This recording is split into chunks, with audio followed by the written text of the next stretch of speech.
ifumbire y'akarorero.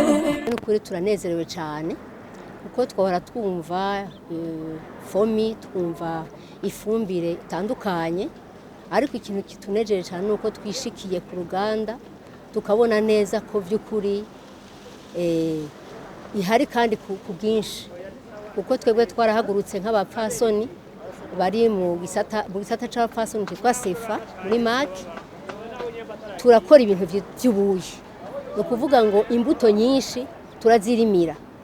Rero mu kuzirima kuvuga ngo twari dufise umugambi wo kwagura indimiro kugira ngo tugire imirima myinshi, kugira ngo ibyo bintu byose dukoresha, izo ntete zose dukoresha kugira ngo twikorere ubwo buyi dushobore kuzirimira twebwe nyene.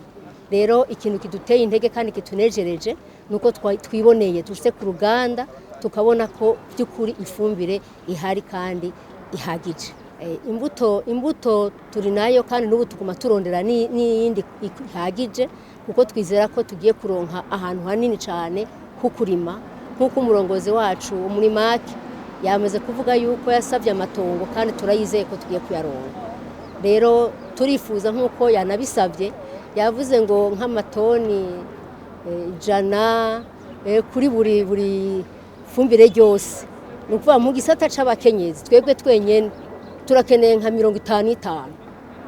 Urumva rero kuca wumva ko ari 200. Hamwe tworonka kuri ico gisabo yasavye, wumva mu gisata c'abakenyezi turonse ayo matoni, murumva ko ibintu byo babigenze neza.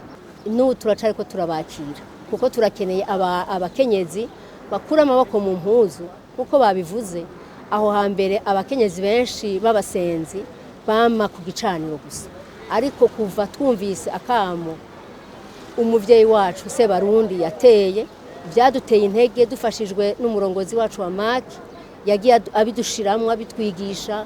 Benshi ahani twarima kandi dufise n'amatongo, ariko uyu munsi turarima tukabona ko bijya byose dukenera dushobora kuvyirimira tugakoresha ivyo twiyimburiye. Twebwe ahubwo iwacu muri maki twebwe tubona ko tuzotanga kubihonyoramwo muri 2030, kuko turi ku muvuduko udasanzwe. Fomi, ifumbire y'akarorero.